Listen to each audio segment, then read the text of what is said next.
Vamos a hablar de 5 medidas, 5 recetas que podrían ayudar a que Perú saliera del pozo. ¿Queréis saber de qué estamos hablando? Pues atentos. 5 recetas para el éxito.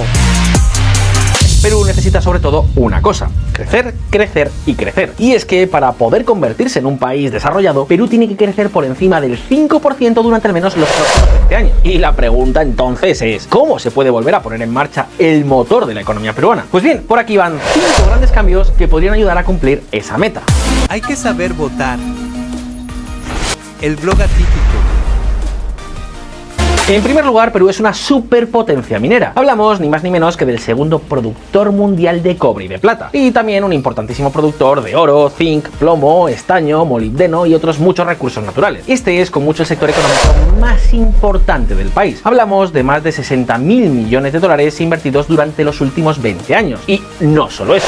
Como las minas peruanas se encuentran sobre todo en territorios andinos situados a miles de metros de altura, para poder exportar su producción han tenido que desarrollar importantes redes logísticas a lo largo y ancho de todo el país. Infraestructuras que luego están disponibles para muchas otras actividades. También han conllevado la construcción de presas, plantas de tratamiento de aguas y centrales eléctricas que luego pues dan servicio a cientos de miles de personas. Para que os hagáis una idea, en total se estima que directa e indirectamente las minas han contribuido a generar casi 1,5 millones de empleos en el país. Y por supuesto también pagan un montón de impuestos. Directamente hablamos de más de 4.000 millones de dólares cada año, casi el 10% de todos los ingresos públicos. Pero eso no es lo mejor. Lo mejor es que Perú tiene otros 60.000 millones de dólares de nuevos proyectos sobre la mesa. El 70 de ellos, por cierto, están relacionados con el cobre, uno de los minerales más demandados y con mejores perspectivas de futuro gracias precisamente a la transición energética. Es uno de los minerales llamados a beneficiarse del nuevo superciclo de las materias primas. Y ¿sabéis qué? Aquí Perú es toda una superpotencia, un país imprescindible para la economía del futuro.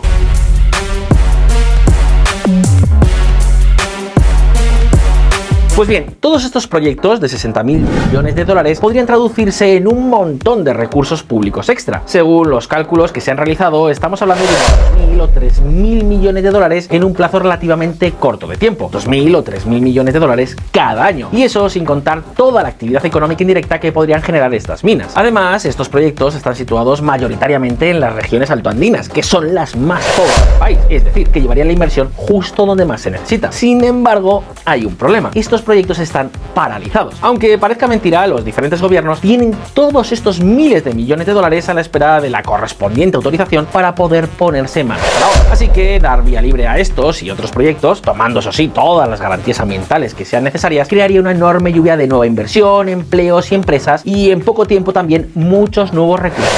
Recursos que se podrían utilizar para llevar a cabo el resto de estrategias que aquí os contamos. Por ejemplo, para impulsar el campo. Y es que, veréis, Perú tiene 84 de los 114 microclimas que podemos encontrar en todo el mundo. Tiene suelos diferentes y todo tipo de ecosistemas. Esto hace que pueda cultivar una enorme cantidad de productos. Y de hecho, desde los años 90 y sobre todo desde principios de siglo, este sector ha vivido un enorme boom exportador. Sin embargo, todavía se puede hacer mucho más, porque hablamos de una actividad que da de comer a más de una cuarta parte de toda la población. ¿Y qué queréis que os diga? Casos como el de Nueva Zelanda nos demuestran que esta puede convertirse en una enorme fuente de riqueza si las cosas se hacen bien. Por ejemplo, hacen falta más máquinas, más formación y más organización. Pues bien, esto es algo que el propio gobierno podría impulsar, con los ingresos extra que generarían las minas. Y no hablamos de subvenciones. Hablamos de cosas como construir infraestructuras que faciliten la vida de los productores, facilitar la compra de maquinaria, atraer inversores, mejorar la formación de los campesinos o desarrollar cooperativas avanzadas. No sé, son muchas las posibilidades que podrían hacer de este sector una máquina de hacer dinero.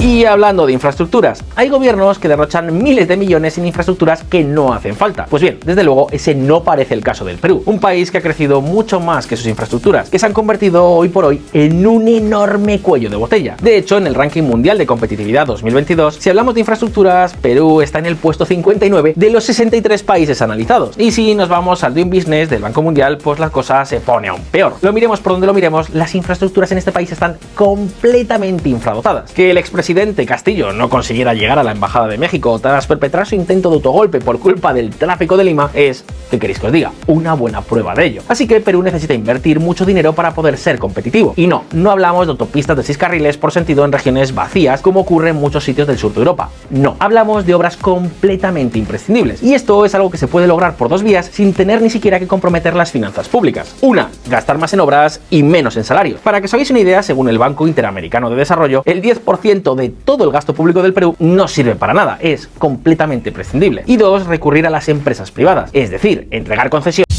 CODE Perú Tiene serios problemas con la educación.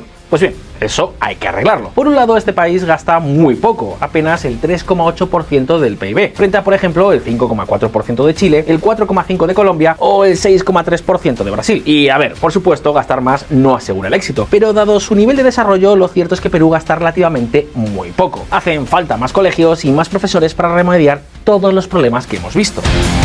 Contraloría, más del 50% de colegios públicos tiene deficiente infraestructura y carece de servicios públicos. Y ojo que hoy en día se pueden hacer muchas cosas con poco dinero. Por ejemplo, se puede explotar la educación online, con un centro relativamente básico, una conexión a internet, unos cuantos ordenadores y un profesor de apoyo. Decenas de estudiantes podrían formarse en todo tipo de especialidades con un nivel razonablemente alto. Ciencias, matemáticas, economía, lo que sea. Es algo que no se podía hacer hace unos pocos años. Y desde luego también se tendría que hacer mucho esfuerzo en mejorar la capacitación de los propios profesores. No es de recibo tener maestros que apenas sepan leer o escribir. Incluso para combatir el fracaso escolar se podría ampliar el programa Juntos, un programa que entrega dinero a las familias más pobres para que sus hijos asistan a clase. Lo veis, no se trata de tirar el dinero, sino sobre todo de gastar mejor.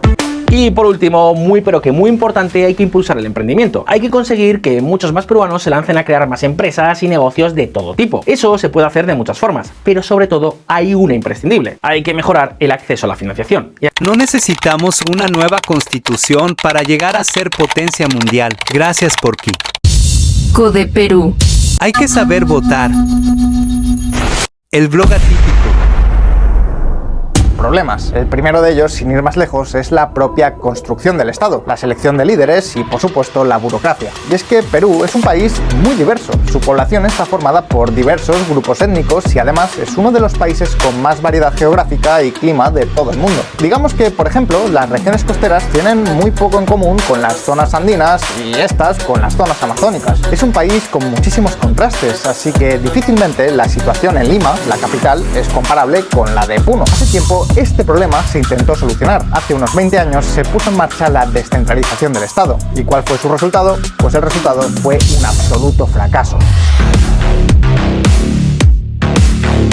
Por un lado, Lima sigue teniendo demasiada influencia, pero es que por el otro lado, los gobiernos regionales pues no lo han podido hacer peor. Para que os hagáis una idea, entre 2010 y 2021, solo 7 de las 25 regiones en las que se divide el país tuvieron un nivel de ejecución presupuestaria de la inversión pública de más del 75%. ¿Y qué quiere decir esto? Os preguntaréis. Pues quiere decir que la mayor parte de las regiones ni siquiera son capaces de gastar el dinero que tienen disponible para cosas como construir carreteras o escuelas. Y esto es un problema enorme en un país donde, podéis creerme, se necesitan con urgencia. O si esto fuera poco, para colmo, muchos proyectos, incluso cuando se ponen en marcha, nunca se terminan. En concreto, se contabilizan cerca de 2.000 obras valoradas en más de 5.000 millones de dólares que están completamente paralizadas por los propios gobiernos regionales o los gobiernos locales. Esto, claro, es un enorme desperdicio de recursos para un país que sigue siendo pobre. Y lo peor es que, como Lima, la capital, sigue teniendo muchísima influencia, al final nadie sabe exactamente quién es el culpable de todo esto. Y por supuesto, este último es un problema que además está relacionado con otro, la corrupción. Y es que puede parecer un topicazo, pero no. Perú es un país terriblemente corrupto. Y ojo, porque no lo decimos nosotros, lo dicen los propios peruanos. Ni más ni menos que el 88% consideran que más de la mitad de los políticos de su país son corruptos. Y esto es algo que explica por qué prácticamente todos los expresidentes de la democracia han terminado teniendo problemas con la justicia, precisamente por llenarse los bolsillos de forma indebida. Y ojo, porque la lista de presidentes corruptos es larga. La corrupción está tan extendida que en los últimos informes de Transparencia Internacional nacional, el 59% de los peruanos afirman haberla sufrido en sus propias carnes. La cuestión es que este problema no se trata solo de los políticos. La corrupción afecta también ampliamente a los funcionarios públicos. Por ejemplo, ¿necesitas renovar el pasaporte? Pues muy bien, tienes dos opciones. La primera es hacerte viejo esperando a que te lo tramiten, o la segunda opción es pagarle $50 al funcionario de turno y tenerlo listo. ¿No me creéis? Fijaos en esto. Migraciones. Trabajadores estarían vinculados en mafias de pasaportes express. La pregunta que ahora muchos os estaréis haciendo es, bueno, pero ¿cuál es el problema de todo esto? Pues el problema es que una corrupción tan generalizada supone, por un lado, costes extra, algo así como un problema de colesterol económico. Por otro lado, rompe la seguridad jurídica y la confianza en el Estado de Derecho. ¿Queréis un ejemplo concreto? Pues fijaos, el 77% de los peruanos no se fía del Poder Judicial y, como no se fía, cuando pasa algo es muy común que no se denuncie, lo que a su vez hace que los problemas crezcan y crezcan todavía más. Y así, bueno, pues poco a poco las cosas se van poniendo peor, lo que explica noticias como la siguiente. Inseguridad ciudadana. 9 de cada 10 peruanos piensa que será víctima de la delincuencia. En otras palabras, si montas un negocio, seguramente vayas a terminar pagando sobornos. Es posible que sufras actos de violencia como robos y encima vas a estar desprotegido. ¿Qué queréis que os diga? No parece el mejor escenario para invertir y emprender nuevos proyectos, ¿no os parece? Sea como sea, queridos amigos y amigas, la disfunción y la corrupción del Estado no son ni mucho menos los únicos problemas que podemos encontrar en el Perú. No necesitamos una nueva constitución para llegar a ser potencia mundial. Gracias, Porky. Codeperú. Hay que saber votar. El blog atípico.